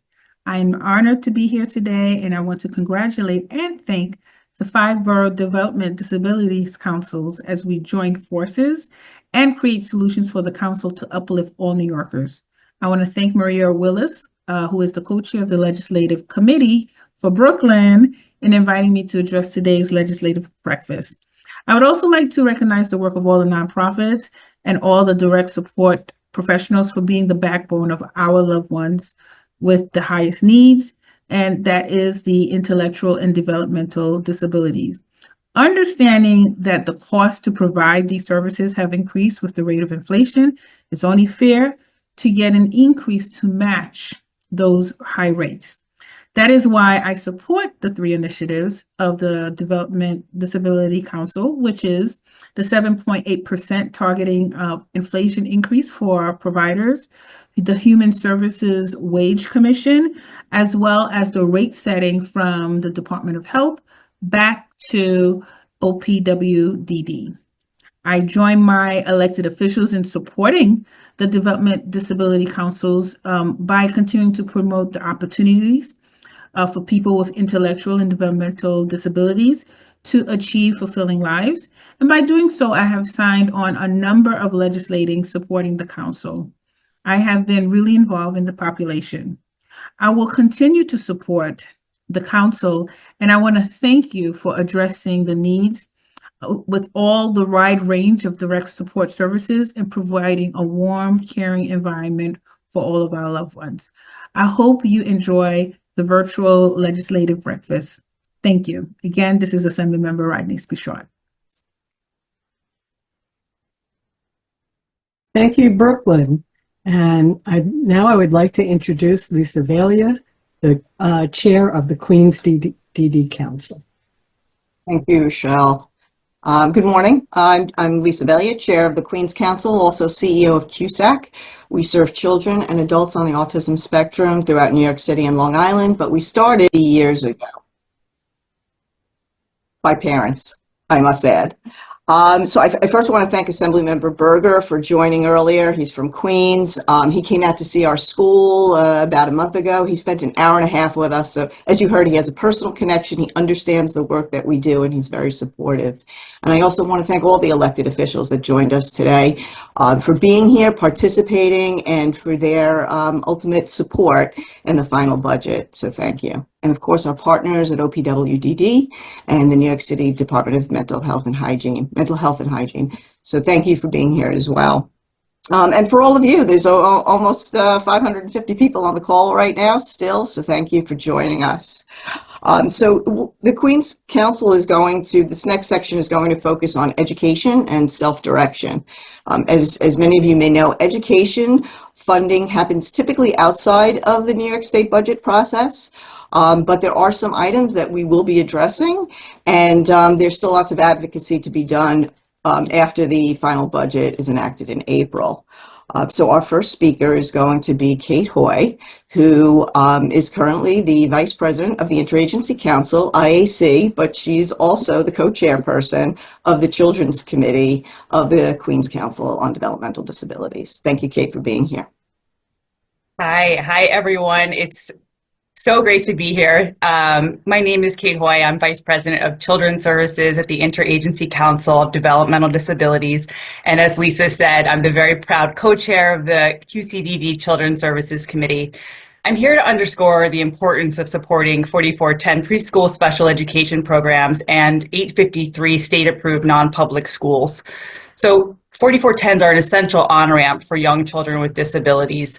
They partner with local school districts to ensure critical initial evaluations for special education eligibility occur within established timelines.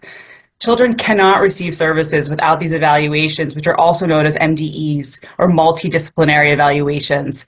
4410s also provide a range of services, including OT, PT, speech therapies that you heard about before, certified special education teachers who travel to private homes, child care centers, and community school programs. And 4410s operate schools and classes tailored to meet each student's unique needs as described in their IEPs. New York continues to face a shortage of preschool special education seats. in violation of the legal rights of young children with disabilities. For both preschool and school-age programs, low provider rates are impacting recruitment and retention of our workforce, contributing to closed classrooms that would otherwise be filled and delaying timely services for children in need. 853s are school-age special education programs created by Chapter 853 of the laws of 1976, for those who always wanted to know.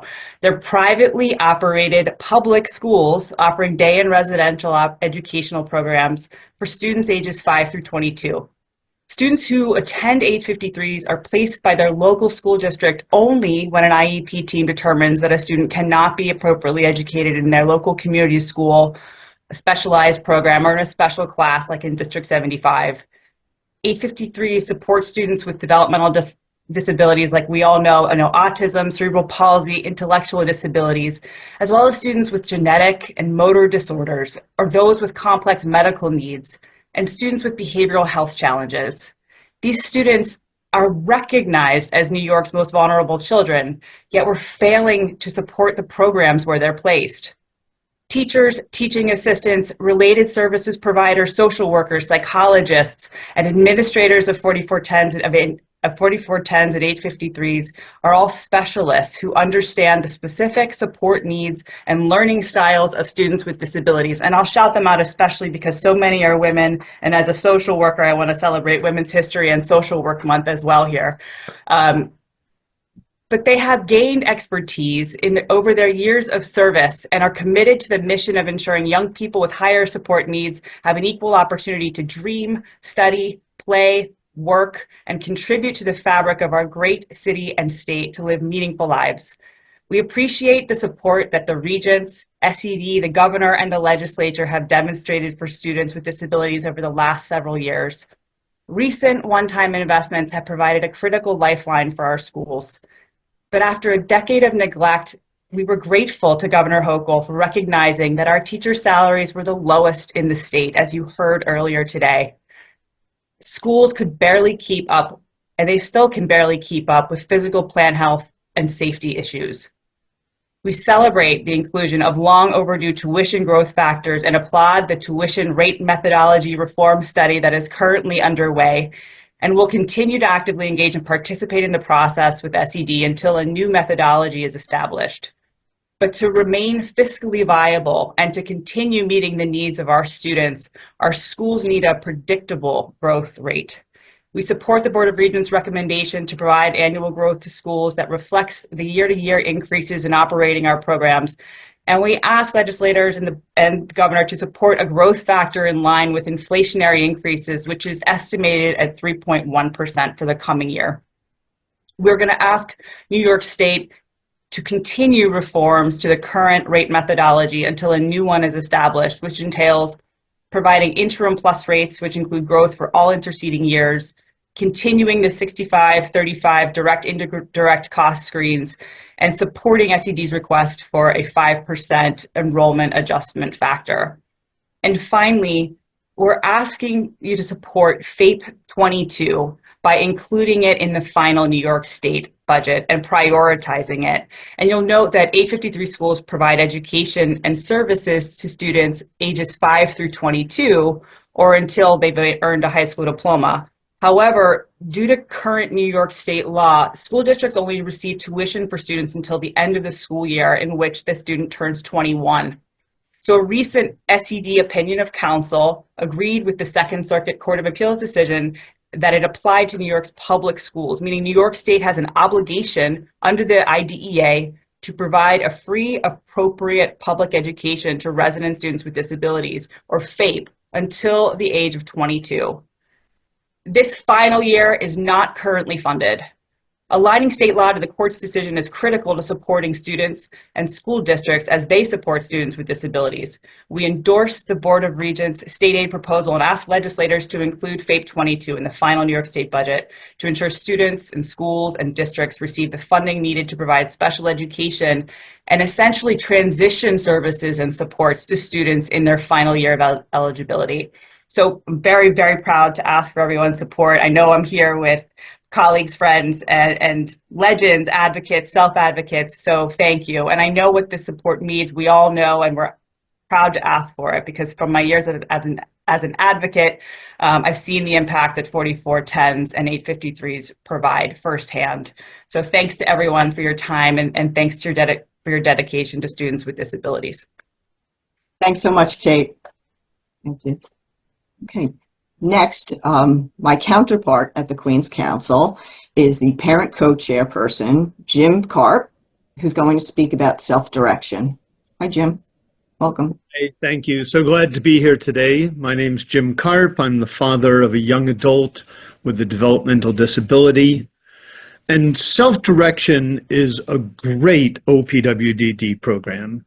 It empowers people with disabilities to live with freedom, choice, and dignity, just like anyone else.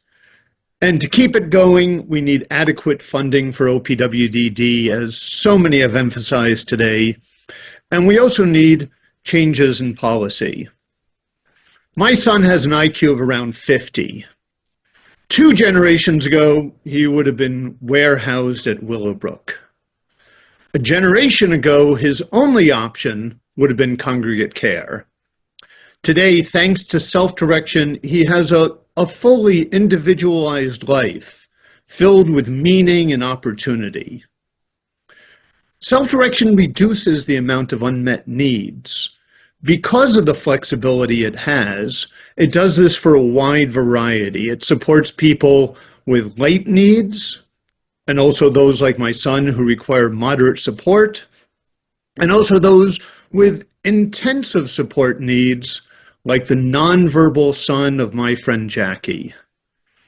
Because of its success, self-direction has grown to serve over 30,000 individuals, 1 out of every 3 people in the OPWDD home and community-based waiver. And it does all this at a reasonable cost. Our financial analysis estimates that in New York State, self-direction saves $1 billion per year in Medicaid spending. Those savings free up money for people who want to use traditional congregate care. Self-direction has strong foundations, but it's not perfect. As currently implemented in New York State, there's far too much emphasis on compliance. Double checking and triple checking every little thing wastes the taxpayer dollars. For those people under 21, children whose families picked self-direction, 39 cents out of every dollar goes to administrative costs, leaving only 61 cents for actual services. And even worse, a portion of that 39 cents is used to add to the burden of the family, to create extra tasks for them to do. Today, we force administrative professionals to enforce arbitrary and capricious rules. Instead, let's change policies. Let's free up those professionals so they can focus on supporting families. When we simplify and streamline, self-direction becomes easier to use. The vision is a future where self-direction is available to anyone who wants to use it, including those with parents who aren't as persistent and those whose parents are no longer around to be persistent. To make that a reality, we'll need to increase the artificially low cap on self-direction budgets so that it becomes possible to adequately support those with the most complex needs. We would still save money, but maybe only $900 million rather than a full $1 billion.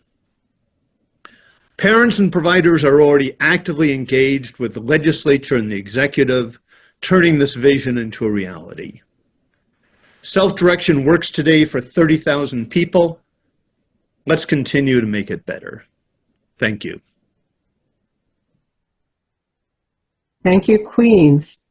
Before we move on to our final presentation from Manhattan, I just want to ask everybody to hang in a little bit longer. We're running a few minutes behind due to unavoidable issues with speakers, but please hang in there because Manhattan is well worth it.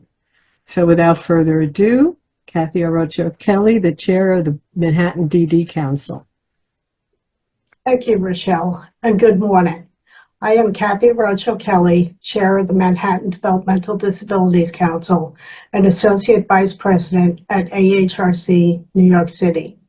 I began my career in this field as a direct support worker over 40 years ago with a salary of $9,500 a year. This salary was more than 35% above the minimum wage. Today, the starting salary of DSPs is at or slightly above minimum wage. Even with the recent significant investment by New York State and OPWDD, the rates and reimbursements for services do not keep pace with the increased costs of providing these essential services. This final section of our program today focuses on residential supports and the emergent issues many are facing as we struggle to accommodate an aging population. According to recent OPWDD, as of 2023, almost 10,000 people in the OPWDD system are age 65 or older. As with the general population, people with IDD tend to experience more complex medical and behavioral needs as they get older, and they may also experience these complications at an earlier age. We all strive for a place to call home, a place where we can live and have the support needed to live a meaningful life for as long as we are here. Every parent or caregiver of a person with a developmental disability I have ever encountered has an overwhelming fear of what will happen to my child after I am gone or can no longer care for them myself. This is a concern not only when there is a lack of available residential opportunities, but also as people receiving residential supports age and require additional supports.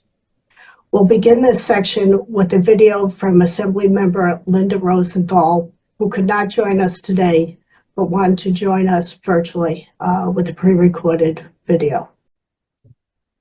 Good morning, everyone. I'm Assemblymember Linda B. Rosenthal. I represent the 67th Assembly District, which includes the Upper West Side and parts of Hell's Kitchen in Manhattan. First, I want to express my sincere gratitude to the Manhattan Developmental Disabilities Council for your tireless work.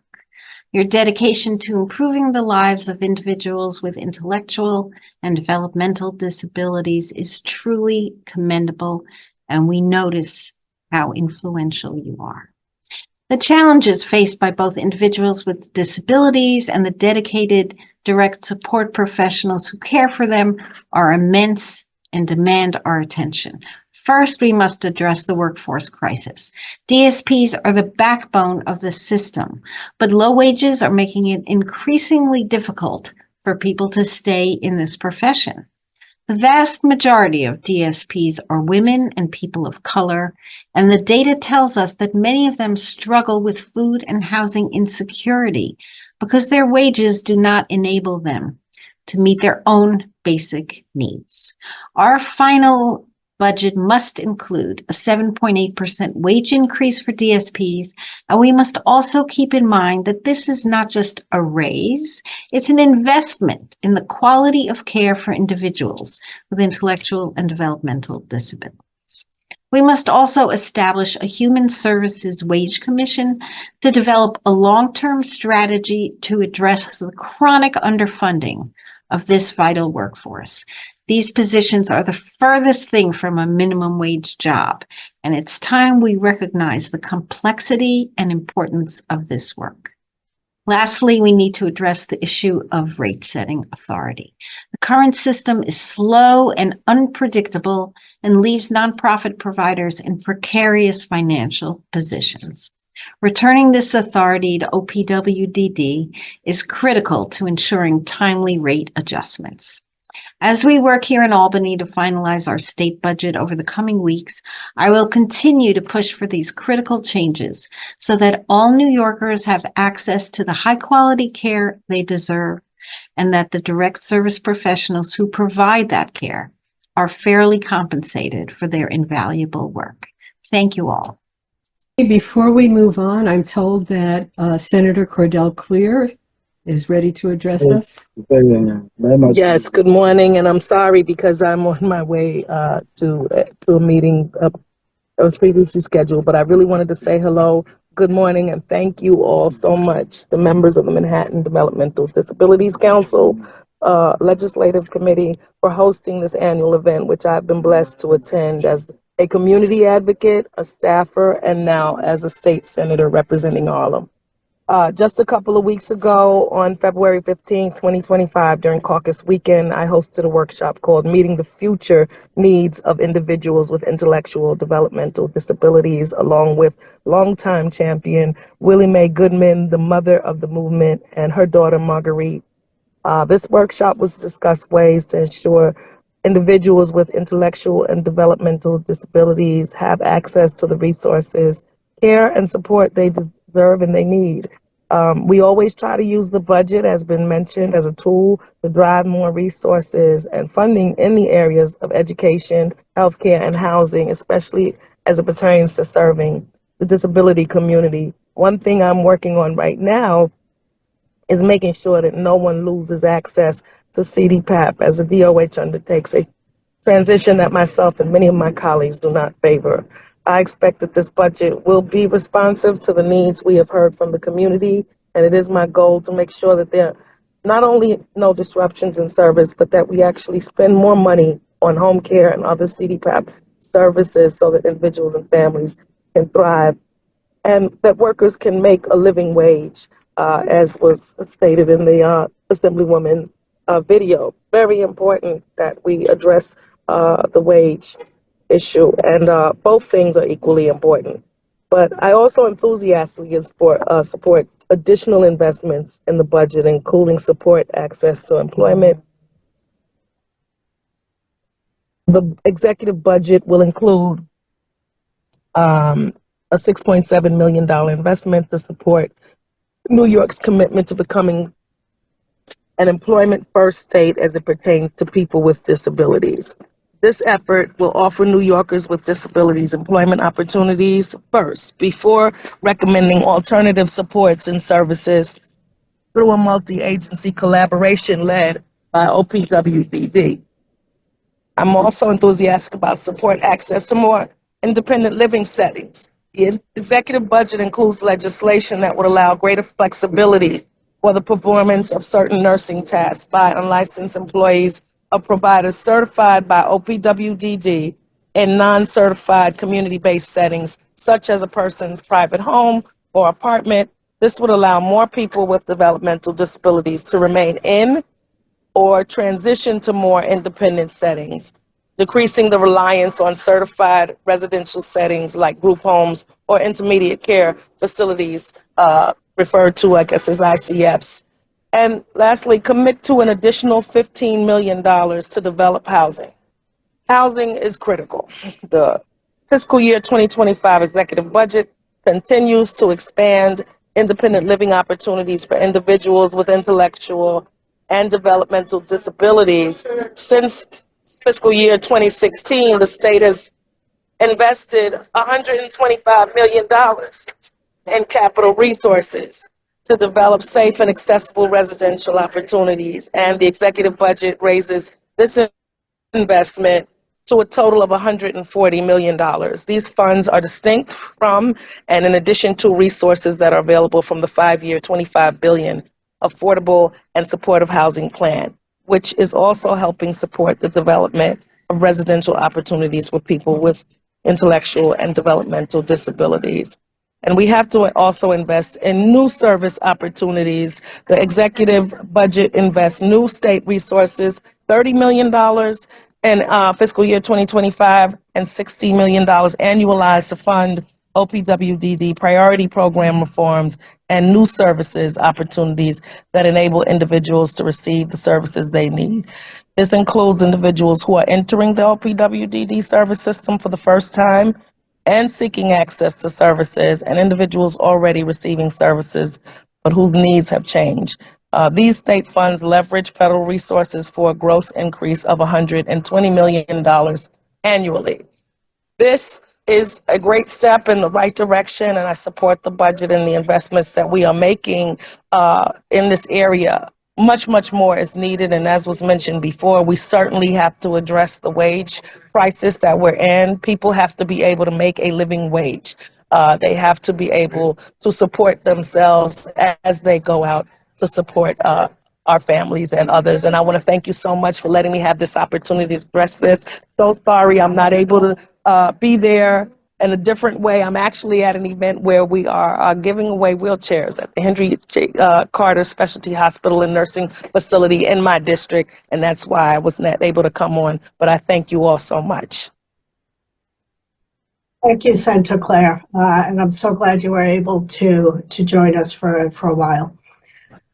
We will now hear from two parents of people with developmental disabilities.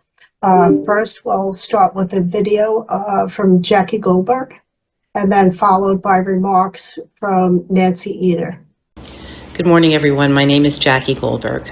My son Sam turned 25 years old a month ago. He is my heart and soul, and right now I have no ability to keep my promise to his sister that he will be in safe and secure housing well before the time he is her responsibility. Sam is severely autistic, has epilepsy, severe OCD, a tic disorder, and sensory dysregulation. I love him very much, and I thought by the time he got to be this age, the question of where he would live when he leaves my home would be answered. I have always known that Sam would require 24/7 support. What I did not expect is that as a young adult, he would develop self-injurious behaviors that require one-to-one vigilance at almost all times. Sam picks his skin, leading to bleeding and sores.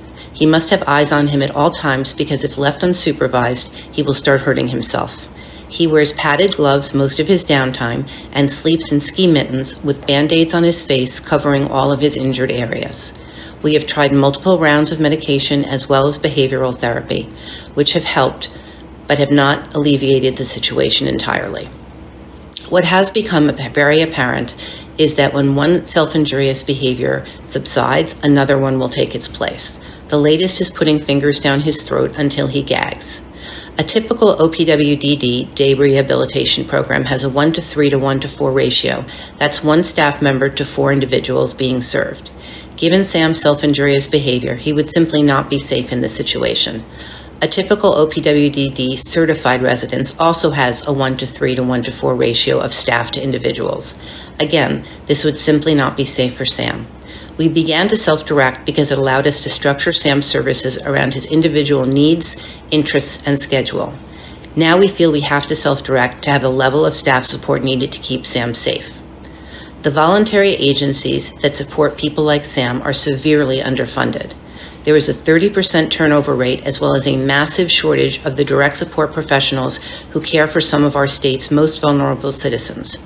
How can we expect people to care for our family members in these critical and intimate roles when they are not paid enough to take care of their own families? Our IDD system is in crisis. We need a 7.8% targeted inflationary increase in order to support people like Sam who deserve a safe and meaningful quality of life. In order for my son to live in certified housing, an agency would need to request higher needs funding to provide him with the necessary level of staff supervision to keep him safe. In New York City in 2024, there were 51 requests for higher needs funding and only 17 approvals.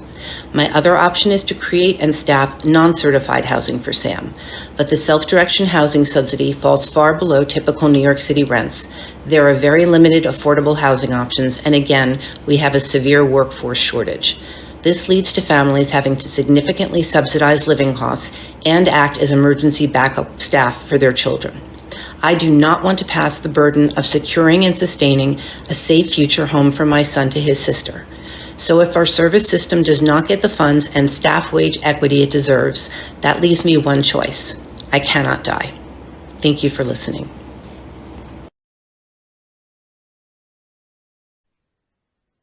Thank you, Jackie. Nancy Eder?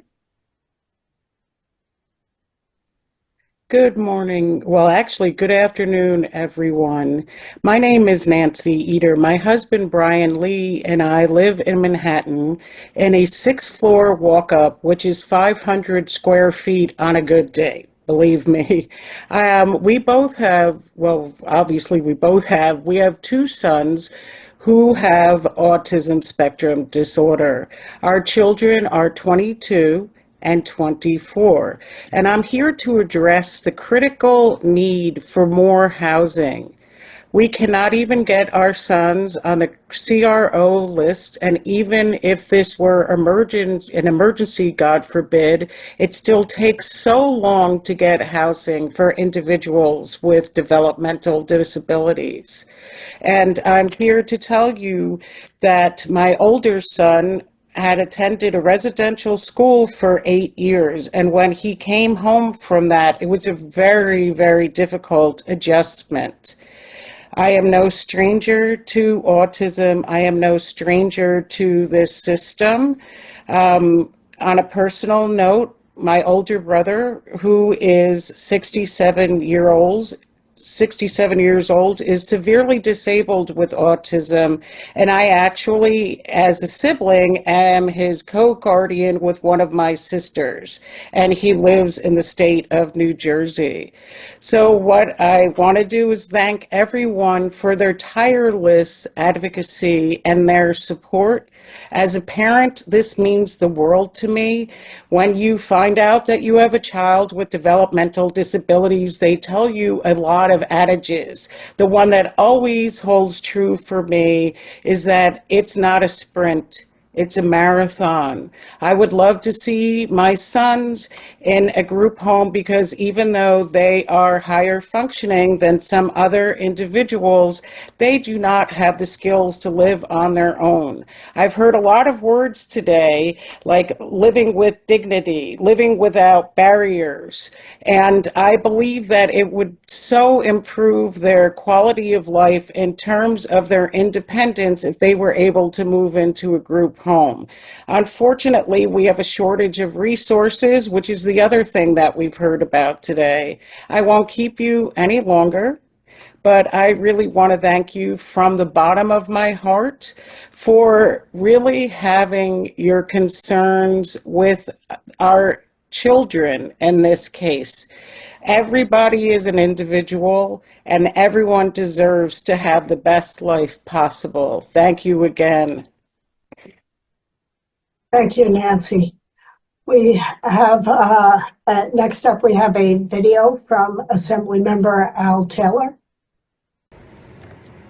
Hi, everyone. I am Assemblymember Al Taylor, and I'm glad to be a part of the 2025 Borough virtual legislative breakfast this morning. Thank you for your commitment to supporting New Yorkers with intellectual and developmental disabilities.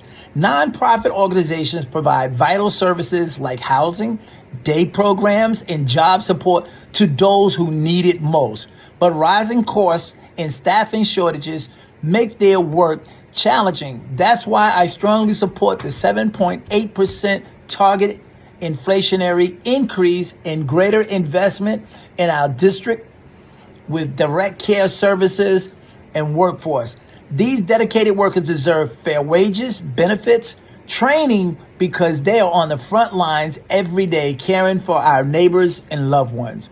When we prioritize funding for those services, we strengthen our city and our entire community. Let's send a clear message that New York State stands behind individuals with IDD, with the agencies that serve them. Together, we can build a more inclusive and future for everyone. Thank you again for inviting me here this morning. Have a great day.